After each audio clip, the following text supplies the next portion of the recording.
আসসালামু আলাইকুম প্রিয় ভাই ও বোনেরা, দূরে বা কাছে যে যেখানে বসে আমার ভিডিওটি যারা দেখছেন তাদেরকে জানাই আন্তরিক শুভেচ্ছা এবং ভালোবাসা।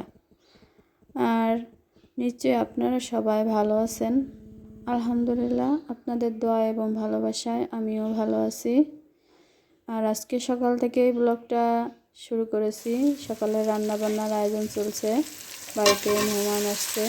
আর তাদের জন্য আজকে রান্নার আয়োজনে রয়েছে গরুর মাংস রান্না, চিংড়ি মাছ ভোনা এবং ইলিশ মাছ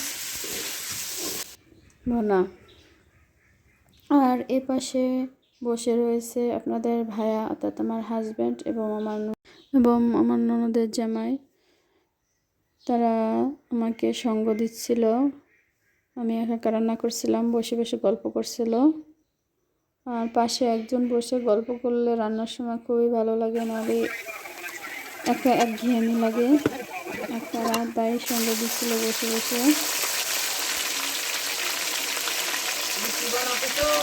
ননদের জামাই প্রায় 3 বছর পর বাড়িতে এসেছে, আর সেই কারণেই অনেক গল্প জমে আছে। আর সেই গল্পগুলো 3 জন মিলে শেয়ার করছি। আর খুবই ভালো লাগছে রান্না করতে আর গল্প করতে।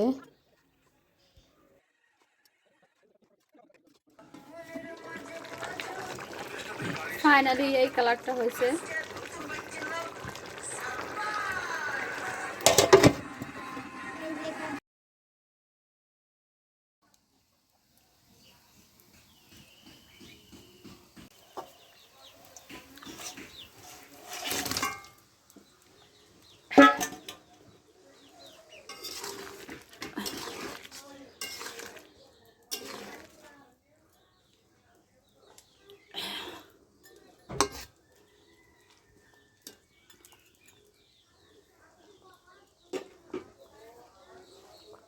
খাওয়া দাওয়া সেরে সকাল সকালে তারা রওনা দিয়ে চলে যাচ্ছিল।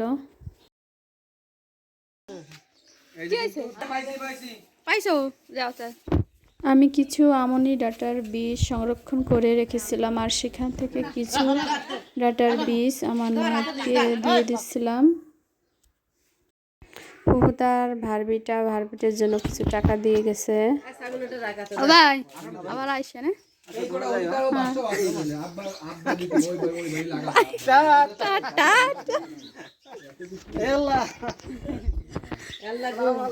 ওয়ালাইকুম আসসালাম।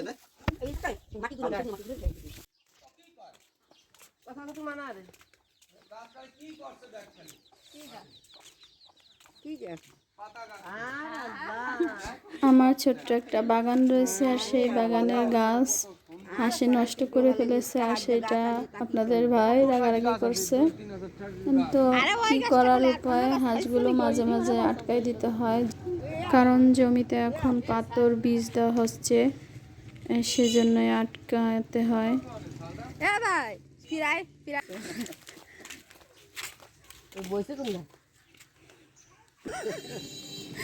হাসাহাসি করিস নি।